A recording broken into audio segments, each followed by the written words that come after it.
welcome back to my Mostly Mirror podcast. First of all, I want to say thank you to everyone. You guys have given me so much love and so much views and amazing messages on my first podcast. I was really, really nervous because it's the first time I'm really putting myself out there to like literally everyone. So the messages I've had from everyone, I'm grateful for every single one of you. All the feedback I've had, I'm really, really grateful. All week has been really stressful recently, but you guys have really brightened my week by telling me like, oh, it's been really great. You guys have enjoyed it. You can relate. All of my friends, family, and people that I don't even know. So all of my followers, I'm really, really thankful. That was the first thing I wanted to get out of the way. The second thing I wanted to get out of the way was, if you are not following me, please follow me on YouTube, Instagram, Mostly Mirror, and on TikTok, it's Mostly Mirror. I'm on X as well, Mostly Mirror. Everything is really Mostly Mirror. Right, today's episode, I'm going to be talking about how the last 2 weeks have been. I'm also going to be talking about a fun game about superstitions that we have in not just our Desi community, but in the Western community as well, which will be quite fun. And then I'm going to talk about my past a little bit in relation to Shivaay starting school, well, him starting preschool this week, and how I felt when I was in school. So we've got like a range of things, and I'm trying to keep it, I've got a little bit of a serious topic and a little bit of a light topic, so let's see how we go on this today. Firstly, I'd like to apologise to my family and friends. These last 2 weeks have been an emotional roller coaster. My little one has left my mum's childminding business and now he is off to preschool before he starts reception next year. And I think it was the hardest thing I've ever done. I think it's easier for him than it has been for me, because to leave my child with someone that I don't know, and don't get me wrong, the people I've left with him are amazing, the nursery is amazing, it's probably one of the best ones I've seen out of like the 6 that I saw. But my issue was that he was going to my mum, so the best of the best care, because obviously that's my mum, and now he's going to some stranger, and I'm like, well, you don't need me or your nanny anymore, like what's going on? But the hardest part was he would cry every single day. So the first 3 days we had settling in, which was leaving him until 11:30, and then at some point trying to like sneak out. And they're lucky, like they've got like a little room in the back, so there's like a little parents room, we've got a kitchen and like a little table and a sofa and stuff, which was so nice. Honestly, it's one of the best nurseries ever. Obviously I'm never going to tell you what it is because I don't want you stalkers to know where I live. However, it was very obviously different. He settled in more towards the beginning of this week, but the whole of last week my anxiety was peak. And I find like mums in general find it harder, I think, because we have a greater separation anxiety. Correct me if I'm wrong in the comments, parents, whoever you are, but I feel like mums just have a greater bond with their kids. And I find that when they're trying to let go, especially for the full day, because we worry about what they're going to eat. Are they going to eat? Are they going to be able to go to the bathroom? Are they going to be able to tell the teacher they need to go? Are they going to get nervous? Are they going to make friends? Are they going to... And then there's like a whole list in your head that goes on and on and on. And you think, oh my God, is my child going to be alone? Is my child going to not eat? Is he going to be starving when he comes home? And it's like the worry never stops. But luckily, he's fine, guys. He's absolutely fine. Like the last 3 days, last week he didn't eat anything. Like he came home starving. He cried every day. I was high peak anxiety, so anyone that spoke to me, and if I snapped at you, I'm really sorry, but you kind of knew what you were getting involved. Not my problem. Then this week has been amazing. He's gone in, he's eaten his lunch, he's made friends, he comes home talking about it. It's been amazing, and I can see how hard like these staff members work. I see it at my mum's all the time, but I think it's very different when your child goes to a different setting.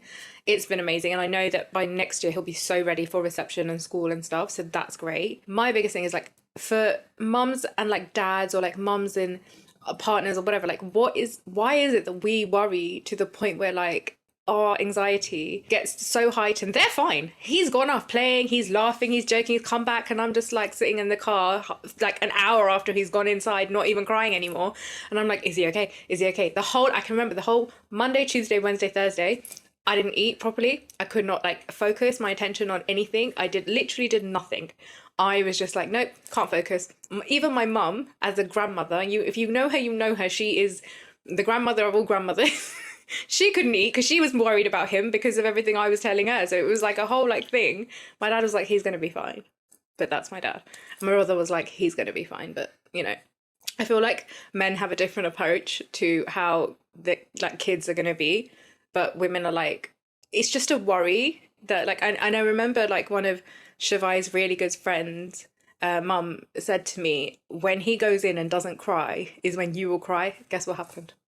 The other day he went in and he was like, bye, blah, hugs me, kisses me. I'm like, well, you don't need me anymore. I sat in the car for 45 minutes outside crying. And I don't even know why, because I was supposed to be happy and I was so excited for this to happen. This was meant to happen and I was waiting for this to happen. And now look. But now he's okay, he's fine. I'm just concerned about his packed lunches now, which every day I have to make something. So if you have any recommendations for packed lunches, please let me know, because it's getting boring every single day because all he's eating is jam sandwiches. And don't trust me, I tried pizza, I've tried pasta, I've tried every single sandwich under the sun, I've tried wraps, like whatever you can think of. So anything other than that, let me know. I've even tried the desi approach. I tried the tepla and everything else, and he just looked at me like, I'm not eating that.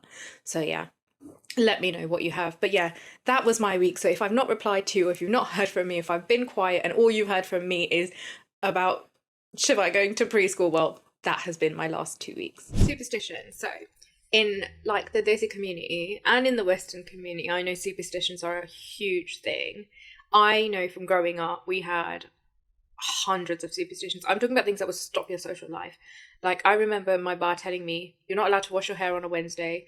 You're not allowed to have a shoe that's turned over because it's bad luck for your mum. The wash your hair thing is bad luck on your brother for some reason. I don't know why. But this is it. I don't know the reasons why for like half of these things. You can't hand somebody a knife or scissors because you cut relations with them, apparently. There's also, you can't put your handbag on the floor, which I know one of my producer is a very big believer on, because you lose money. She's very superstitious over here. So a lot of these beliefs, like I will respect for everybody. There's a few that I sort of believe, like I think it's just because it's been ingrained in me since I was really young. Like, you know, when you walk over someone, oh, they're going to stop growing, or like opening an umbrella inside, walking under a ladder, walking on a crack, break your mother's back. Like, I love my mom. I don't want that to happen. But like, there's so many superstitions out there. And I just be curious to know how, like, as someone who's brought up in the Desi community and someone who's brought up in like a Western community, how did it affect your life? Because I know a lot of it is cultural. A lot of it could be like derived from, especially the Desi community, the Asian community, the health hazards, and saying, oh, maybe like not like in pregnancy. Apparently, in like in our culture, in Hinduism, you're not supposed to wash your hair for the whole 9 months. I did some research, and apparently there may be a few religious reasons, but most of it was due to the fact that your risk of going outside to wash your hair in the river or wherever you were living at the time, obviously because you're going back generations, you could harm yourself. So they just would avoid the fact of like washing your hair at that point. But then your hair would condition itself to become so healthy and silky and amazing that your hair would like regenerate. So it would be so lovely, especially with all the hormones and everything going on. But that would be the only time that would happen. So like if you washed your hair for 9 months now, that wouldn't be the same thing. It was purely because of the hormones going on. So that was like a huge superstition. I don't know if it is a superstition or a religious belief. Correct me in the comments if I'm wrong. I'm not here to start any arguments, or, you know, it is what it is. But yeah, there were loads of stuff when I was growing up that we still follow to this day. But I'd really be curious to know.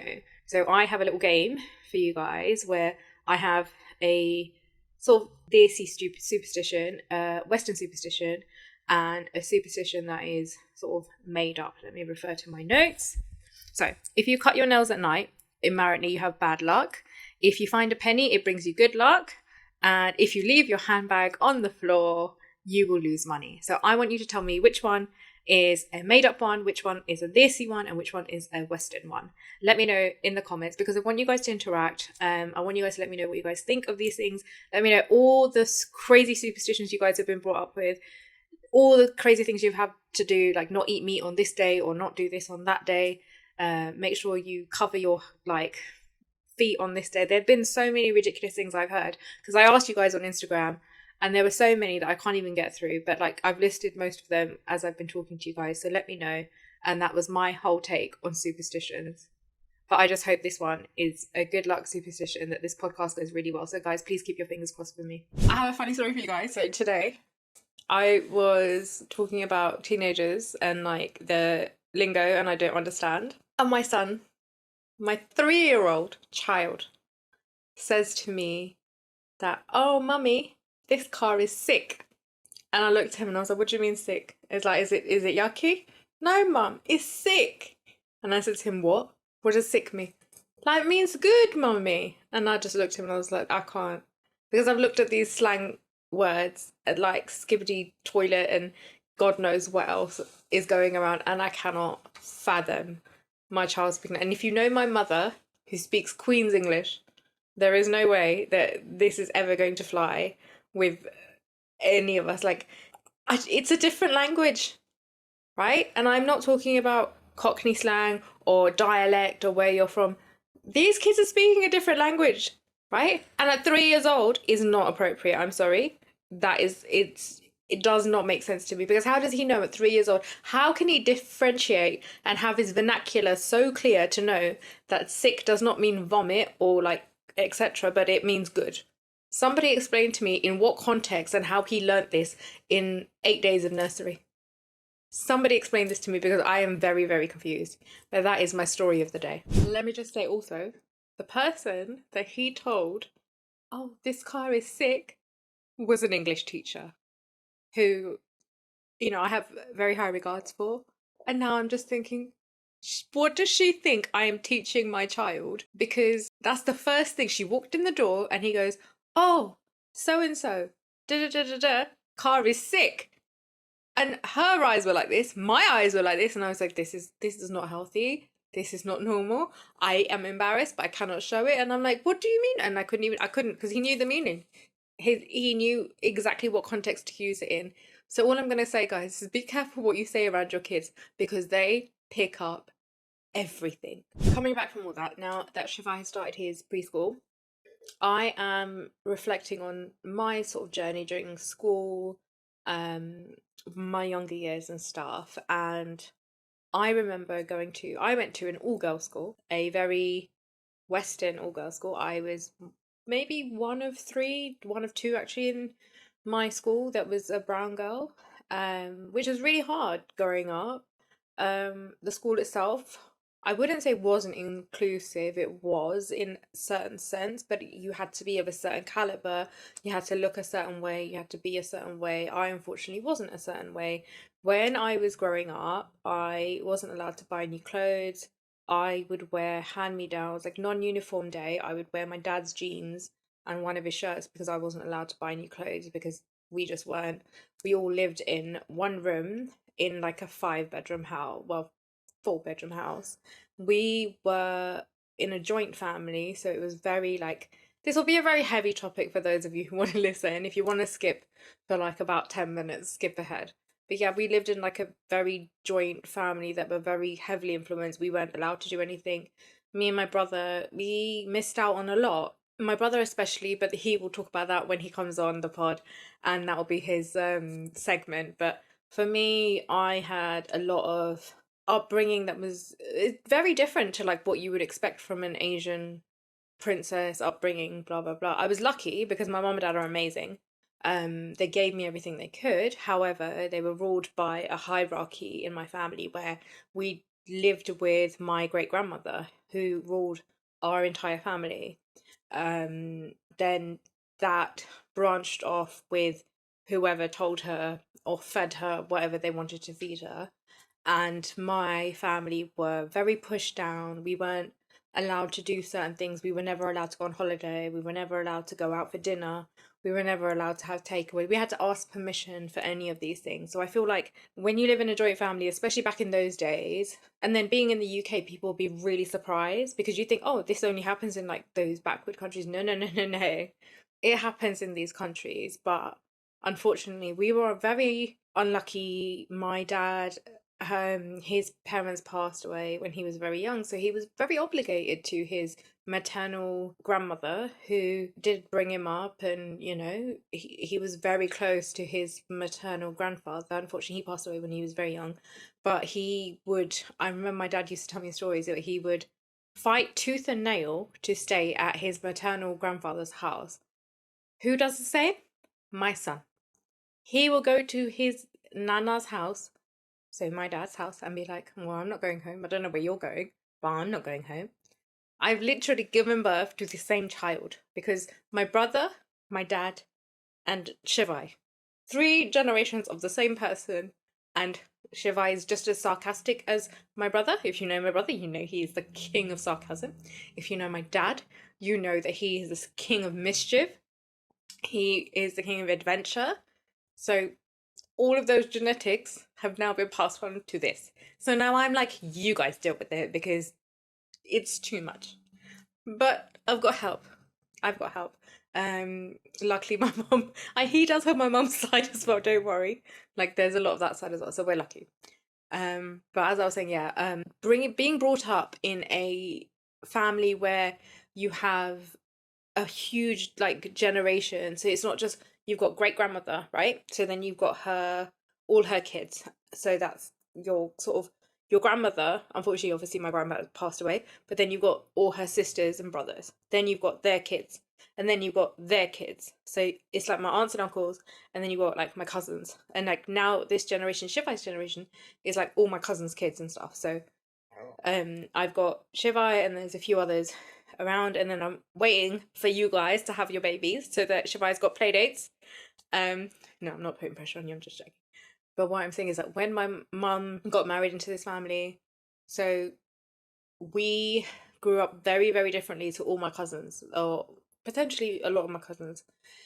Unfortunately, for my mum, she became a carer for my great grandmother. So that was a whole like separation we had from her, because a lot of her priority and her time went to my great grandmother, or went to serving her daughter, my great grandmother's daughters, or their kids and kids and kids, where she sacrificed her time. We were sort of left to our own devices.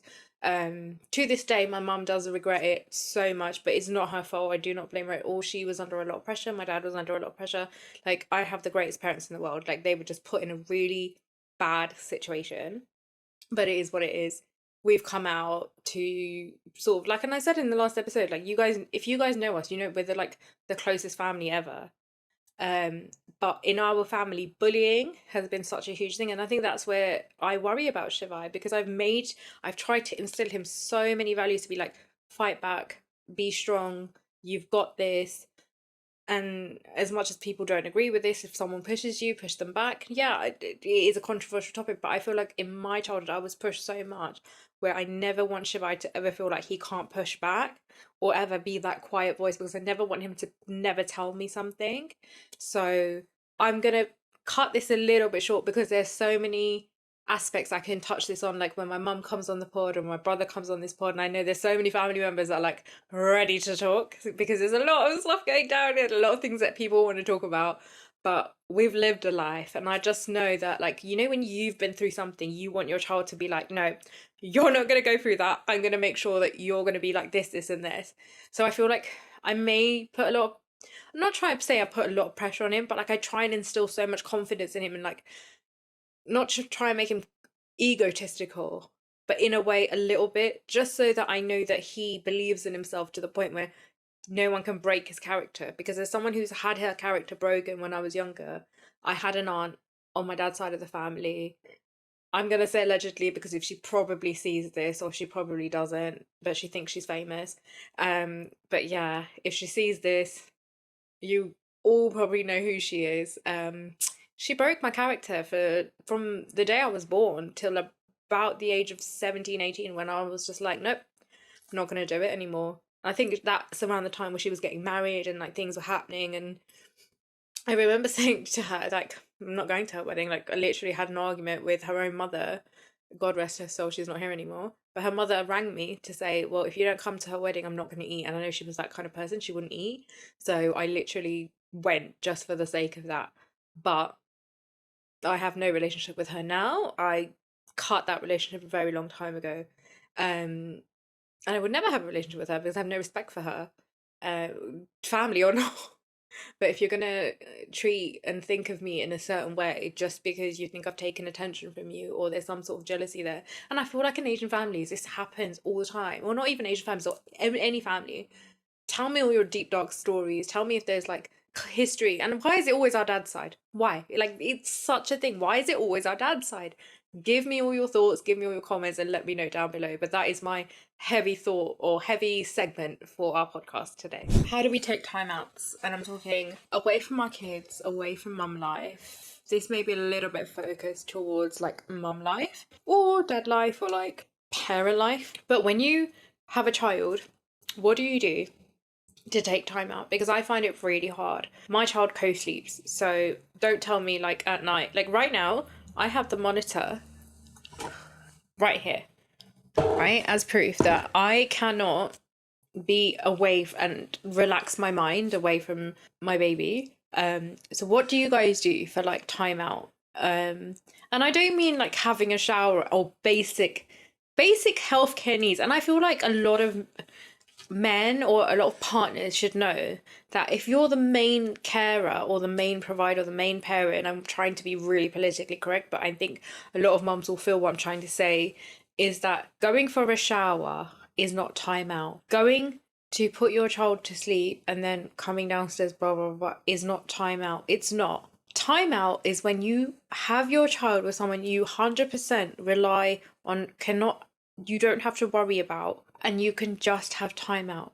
It's not when your child is napped in the car, which is a lot of us, I think. We go and kids in the car. Like, I remember, like, we went to Bubble Planet the other day. Shivaay was asleep in the car. I was like, oh, should we just go to McDonald's? Or, like, kill about 45 minutes so you can have a nap. And we can have some quiet time. Because when do you get quiet time? It is so hard. I want you guys all to tell me, when is your quiet time? How do you create it? And what is your best advice to have that quiet time? Because the minute he's asleep, I'm in the kitchen, or like we're cleaning up, we're doing the house, we're doing something. There's something is always going on. And unfortunately for Shivaay, 7 days a week there's something going on. If he's not going to his Gujarati school, if he's not going swimming, if he's not going football, he's going to nursery, like 7 days a week there's something going on. And then he's going to see this side of the family and that side of the family, and one cousin or that cousin, this party and that party. Like, he's got 2 parties on Sunday. He has a better social life than I do. So I'm trying to figure out, where is my time out? Where is the time where I can do nothing? Because I feel like when you're the main carer, you don't get time to just do nothing. Like, where is the time where you just be like, I don't want to do anything? Because you're constantly in your head. If I'm not cleaning, I'm cooking, I'm prepping, I'm doing this, there's time to do this, and there's always a list in your head. So any parent, carer, mum, and I'm talking to you mums especially, because I know it's all of you. And as much as his dad's going to argue with me in the comments, please do, because I know that the responsibility falls, because we have a very different bond with our kids. And obviously I'm not talking about special circumstances, but I'm talking about the kids that really have that bond with their kids, where we can't sleep, we can't eat if they haven't eaten, we can't sleep if they haven't slept, we can't rest if they've not rested, we can't, if they feel sad, that's it, our whole day is ruined. And I don't think that there that much is an emotional connection with a father, unless you've had 24/7 as often as mothers do. And I think that's where maternity comes in as well, is that a lot of men think maternity is a holiday. It's not. You spend 24/7 being responsible for another human being, whereas you guys go to work 9 to 6, 9 to 8. Even if you go to work from 8 to 12 o'clock at night, you're responsible for other people, and then when the clock closes, that's it. Whereas try and do that 24/7, day in, day out, day in, day out, day in, day out. It doesn't stop until either one of you go the other way, because you think you're going to stop at 18. No. I'm 38, about to be 39. My mother still will stay up until she knows I'm home, and I don't even live in the same house as her. So once you're a mother, you're always a mother. But I would like to hear from dads. I want to hear from you. If you want to come on the pod and explain or argue with me differently, please come on and let me know, because I want to hear differently. I am so not tired, but I am so sad for all the mums, and I want to send you so much love, because I feel you. I'm here for you. You deserve all the time out. You deserve all the breaks. Not just when you're going through a drive-through and your kid is asleep and you get 5 minutes just to eat your chips. That is not what you deserve. So much more. You deserve a spa day.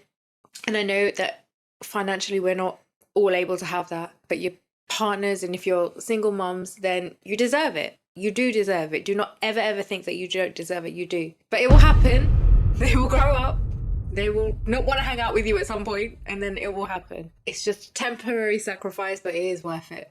But try and get the time out as you can, even if it is walking out the house for 5 minutes just to get a breath of fresh air. You deserve that breath of fresh air. Nobody can tell you otherwise. And this is a safe place for all of you Safe space for all the mums, even the dads. If you're a single dad and you feel the same, tell me otherwise. Tell me your story. I'd love to hear you. I'd love to have you on the pod. Let me know.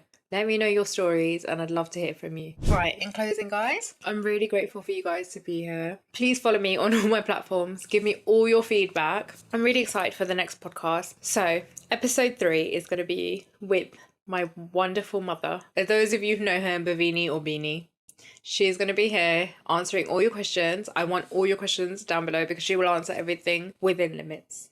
I mean, to be fair, it's my mum, so there's no limits really.